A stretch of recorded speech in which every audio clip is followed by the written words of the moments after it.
Correction de l'exercice 5, page 192. Les forces exercées sur un glaçon qui se déplace sur une table horizontale sont représentées sur le schéma suivant. Expliquez pourquoi le mouvement du glaçon est rectiligne uniforme.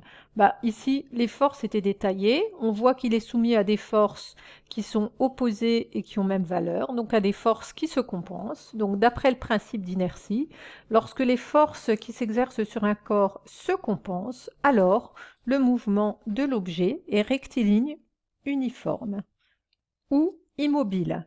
Ici, on était dans le cas où c'est un glaçon qui se déplace, donc on a un mouvement d'un glaçon, donc ça signifie qu'il est en mouvement rectiligne uniforme. Somme des forces égale à 0, donc le glaçon est en mouvement rectiligne uniforme d'après le principe d'inertie. Ça, c'était pour l'exercice 5. L'exercice 6, on vous dit relier mouvement et force appliquée à un système. Le mouvement d'un système est rectiligne uniforme. Les forces s'exerçant sur ce système se compensent-elles? Eh bien, effectivement, la réciproque est vraie. Donc, un objet qui est en mouvement rectiligne uniforme est soumis à des forces qui se compensent.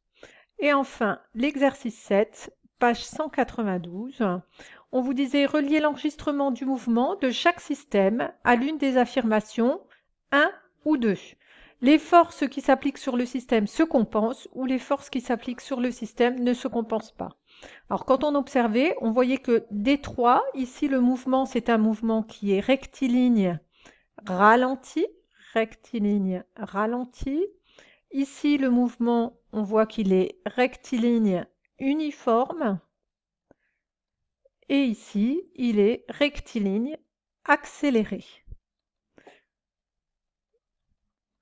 Donc, d'après le principe d'inertie, ce n'est que dans le cas où le mouvement est rectiligne uniforme qu'on sait que les forces qui s'appliquent sur ce système se compensent. Donc, 1 avec B, et puis 2 avec A et C.